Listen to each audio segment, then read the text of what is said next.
G'day you mob, Pete here from Aussie English. Welcome to this episode of Aussie English. This is part 2 of my little series with my mate Ross McGibbon. Today we're going to be talking about how he spent about a year battling 3 different diseases or parasites. So he had a yeast infection, I think he had a bacterial infection, and he also had issues with this crazy parasite that he'd been infected with.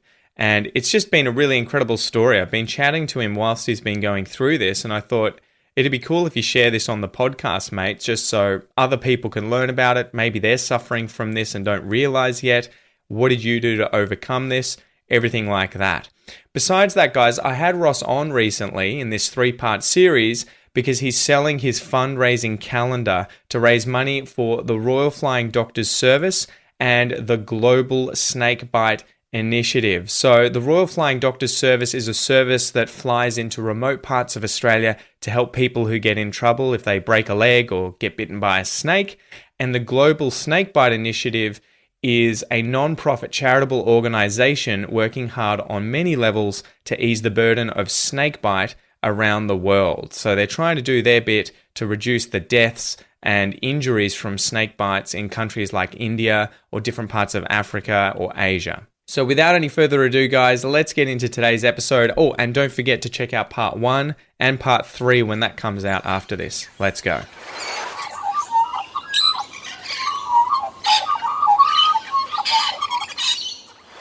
What happened with the gut issue that you had? This is you were mentioning this, and you told me this story, and I was like, man, you got to share this on the podcast because it's such an interesting story. So do you want to lay that out and tell us what happened? Yeah, so I was going downhill for about 12 months, health-wise, and I was he was just riding down a hill, just going downhill, mate. Just dropping levels, And I'm a very motivated, energetic, personable guy, but my energy levels were just crashing till I physically noticed something was wrong. I needed, hour nano naps every afternoon just to function. Lots of fighting with my partner at the time, and she was going through a heap of stuff. And sounds like you had kids. Yeah, basically might have got a test of what it's like to just nothing to show for it. Just nothing to show for it. Just bad health. And that was happening over about 12 months. And I tried to go away on a holiday with her and do some photography, and I was just exhausted, like giving up at 8 o'clock and 9 o'clock at night to go to bed and stuff, or just really struggling through it. And I just noticed something was wrong, and I went to a naturopath, described my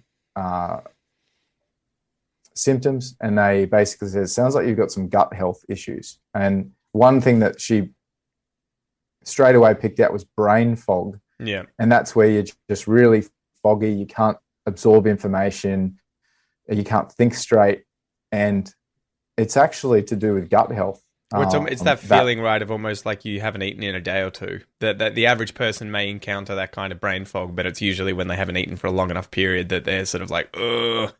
Like that, but even more severe. Like if you were, if we were doing any training at work at the fire station, I would be looking at whoever's training us and looking up at the board, and you just didn't even have the mental capacity to take any of it in or even read that well. Like if you read a passage, you would be not absorbing it and retaining it. Yeah. So it's just like your eyes were reading the words and you weren't actually absorbing it. So this was a real problem for me over 12 months. And then obviously went to the naturopath, got a gut biome test done, where it's a stool test. It's not the most fun test to get done, but you do a stool test, you send that sample away, and they do a full analysis of your gut, and they test your good bacteria, your bad bacteria.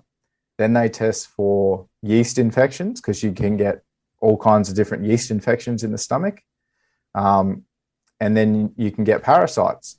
And when they got the results back, my naturopath was like, holy hell, I know people that have one of these problems and you've got 3. Yeah. So I had an overgrowth of bad bacteria, a parasite, and a yeast infection. Jesus.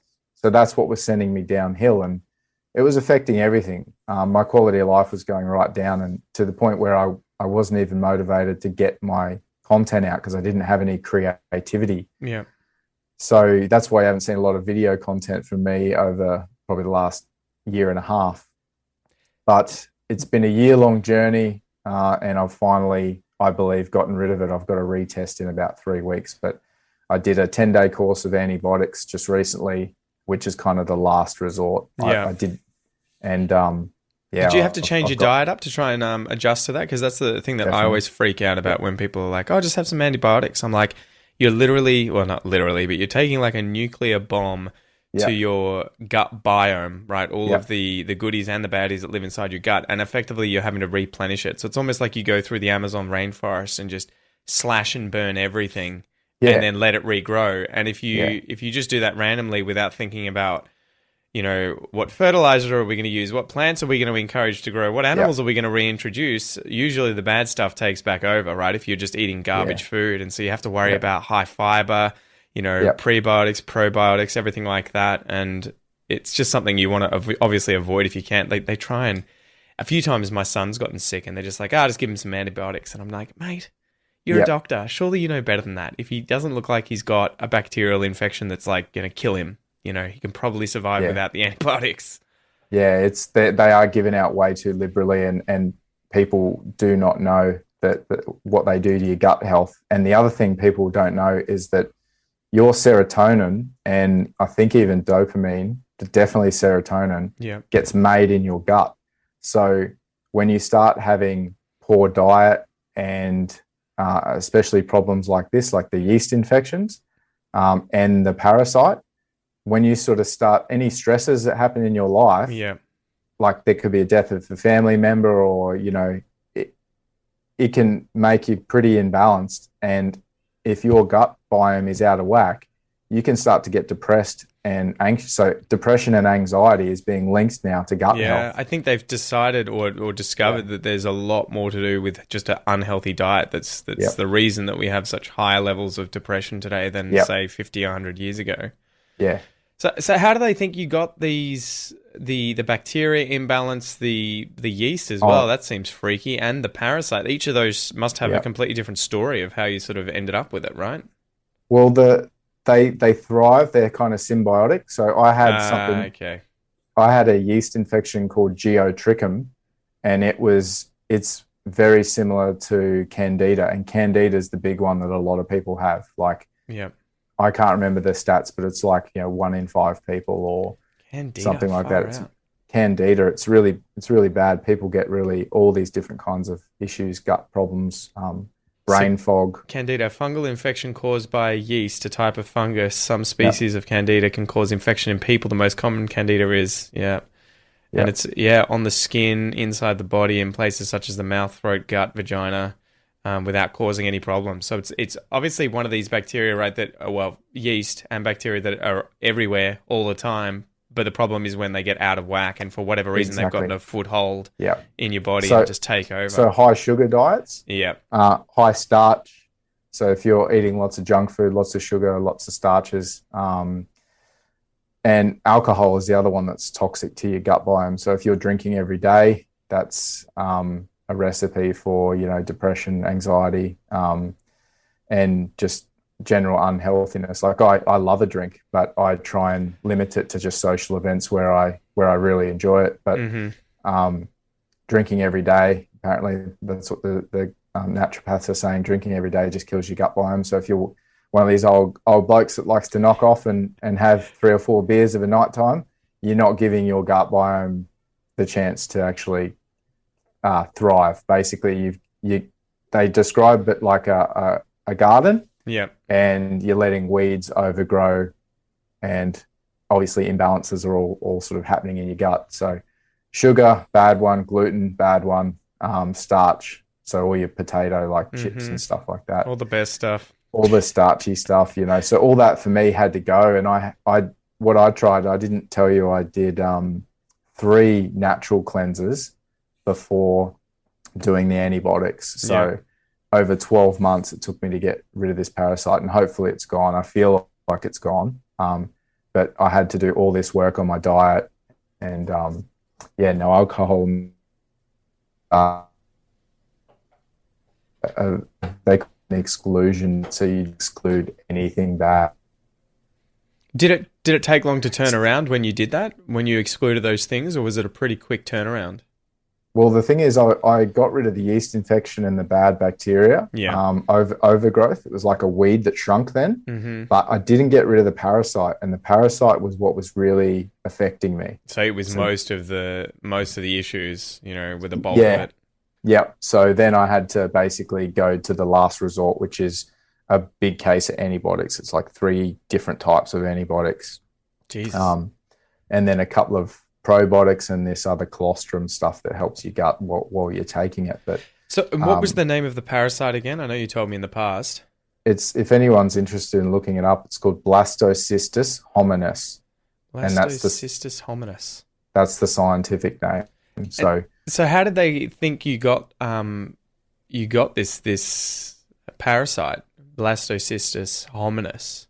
Yep. So it's apparently 1 in 5 people have it. So it's picked up really easily through overseas travel, through contaminated food or water, and then also it's sort of passed through feces from one organism to another. So if you used a dodgy toilet over in Southeast Asia, or and you weren't able to wash your hands or anything like that, and I've been to Bali heaps of times. I've traveled all through Southeast Asia for photography and reptiles, and then been to the US, and apparently it's rife in the US, and all these people are just going downhill health-wise, and they don't know why. And if they go to their doctor, the doctor has very limited scope to pick this stuff up. Whereas, well, the symptoms must be so broad, right? That it must be so difficult without all of these analyses and tests and everything to work out what it actually is. Like, you'd almost have to do genomic tests where you look for the actual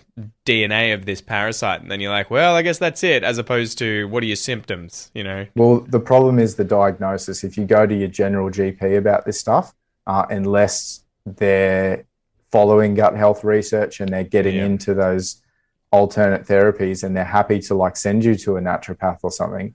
But the current model for the health system is basically you go in, you see a doctor for 10 minutes, you describe your symptoms, and then he writes you out a script, which is just a band-aid for the symptom. Yeah. And that's how it works, just churning people through the health system and giving them drugs that they probably don't need.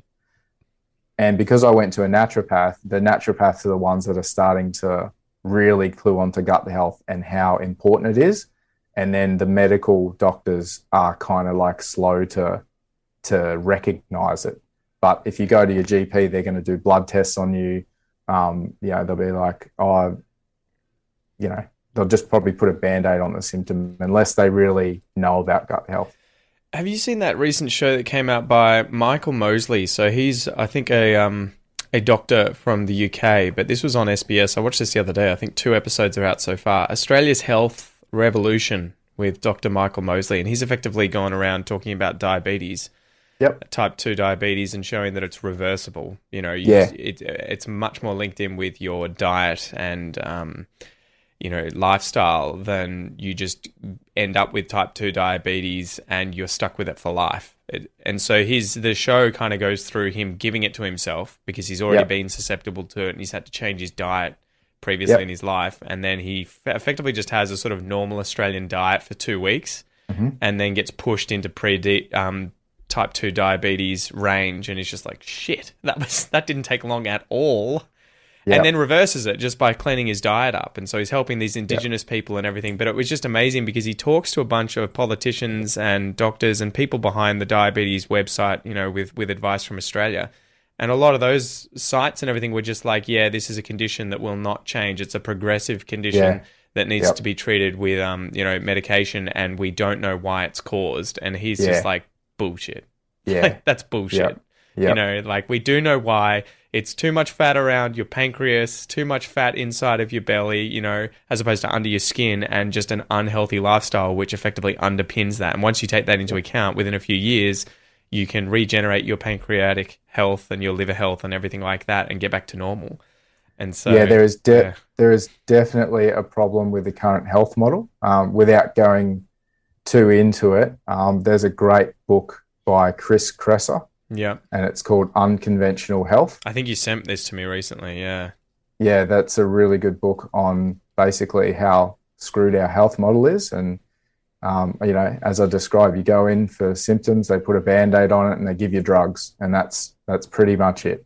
Well, and that's the problem of having You know, the pharmaceutical companies so well off and their incentives yeah, in all the wrong places, right? This is why cannabis is illegal, when cannabis has so many good uses, with not even just, in terms of drug use with getting high or anything like that, but I think it has like 460 compounds in it that can be used for all sorts of things. yeah, CBD is a really big one for, can treat epilepsy, all this sort of stuff, but there's no money in it because the drug company can't, um, they can't patent it and say yeah, no one else can do this. Anyone can just get some cannabis and grow it in their backyard and treat themselves effectively. sure. And so there's no incentive for the companies to be like, doctors, make sure you prescribe this. We'll Yep. take you on a cruise and we'll Yeah. give you all this money. Just make sure that you send patients our way.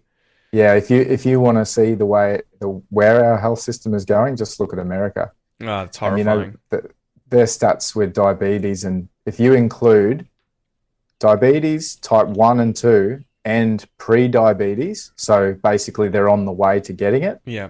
it's something like 80% of their population. Yeah, it's insane in And terms of just fast food in it's conjunction with yeah, just that mentality of you treat illness with medication as yeah, opposed to lifestyle changes. yeah. I think the biggest takeaway, and this is something that I've really hammered home over the last year of journeying through, like I've lost 10 kilos, I've got all my energy back, I'm thriving now. And if you aren't thriving and your health is going downhill or you've got concerns, start with diet and Yeah. lifestyle changes, Yeah. and go and see a naturopath, because they're the ones that are going to help you do that. Or even there's whole jobs now being created called a health coach. Yeah. So they're not a naturopath, but say they're people like me who have maybe PTs where they are right into health and well-being, but they haven't gone to university and got the naturopath thing. So there's health coaches popping up now which teach people to cut away stupid fad diets and fix their health themselves, because we're in this lazy mindset of like, we need everyone else to fix us. So if we have if we got a neck problem, we go to a chiropractor and he goes, yeah, you need to come and see me three times a week for the next 2 months. And he's just made $2,000 out of you on the spot, and I know this from past experience, because I've been seeing a chiropractor for over 10 years Yeah. and gone through it all myself. The problem is, stop looking for other people to fix you. You fix you. And that's that thing. Take on that responsibility. And I guess the thing that probably prevents a lot of people from doing it is just thinking they can't ever get access to the knowledge to help themselves do that. It's everywhere. Yeah. Podcasts. I think that's the biggest step, right? Just being interested personally in your own health and taking it upon yourself to at least try and educate yourself.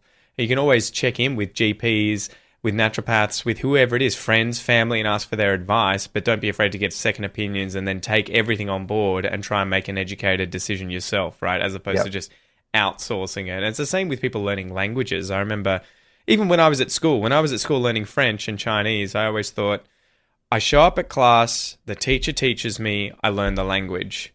And it was only later in life when I started picking up French and Portuguese that I was like, no one's going to fucking help me. Like, this is all on me. I'm the one that has to do the hard work. I'm the one that has to go out of my way to do all this. A teacher's not going to teach me anything if I'm not there taking responsibility for what I'm learning. Yeah. And so what changes from when you're at school? When you're at school, you're just taught to pass the exam. You show up to class, the teacher teaches you. You're not really interested in the subject. You don't really care. They're not teaching you stuff like financial, like how to manage your money. They're not teaching you how to manage your health. Or just how to learn, right? Logic 101 and how to learn. Yeah. As opposed they're much more inclined to just be like, we need our students to get past this exam and that's it. Yeah, because we want them to go to university and we want them to go into this job. Yeah. But if I have a completely different outlook to learning now as an adult than I did when I was younger. And I'm one of those people that I have a 40-minute drive to work. So it's either audiobooks or podcasts. That's over an hour and a half a day, or nearly an hour and a half a day that I'm learning on the way to and from work. Yeah. Podcasts, audiobooks, and then reading as well. It's like reading investing money, right? Except you're investing in your own knowledge and learning. You're just like, that's, another hour and a half in the bank, another hour and a half in the bank. And it just slowly builds up like compound interest. Yeah. But if you're not interested in your own health, generally what you're going to get is chronic diseases or chronic health problems. Well, yeah, you'd be pretty impressed, right, if someone who had no interest in their own personal health just happened to maintain a healthy lifestyle. It's almost like that would be a total fluke. Yeah, no, you got to put the work in, and like, honestly, it's so worth it. I've put the work in over the last year, and I've got myself back to thriving again. Like, I remember listening to a podcast with Hugh Jackman on it, and he was just talking about the boundless energy he's got and his healthy routines and how he lives his life and what he achieves. And I was just like, man, I envy that guy and how much energy he has. And then I sort of looked at how much I had, and I'm like, why am I 10 years younger than this guy and I'm needing a nano nap to get through the day, And that's what sort of got me on the path of like, okay, there's something wrong. How do I fix it? And then you've got rabbit holes to go down. Like, there's so much out there. And it's I know a strategy game too, right? Almost, you have to treat it like you're playing a video game, except the video game's your life. Pretty much. Like, no one else is going to teach you this stuff, or no one's going to come and be like, okay, mate, like, here you go. You've got to chase it yourself. And like, I've got all this knowledge. I've got all these books. I've got all this stuff that I've learned, and I can't push it onto anyone. Yeah. But occasionally I'll get a friend that goes, oh man, I've got those symptoms, and then I go, oh, go and see a naturopath. And literally one of my mate's girlfriends has the parasite that I have.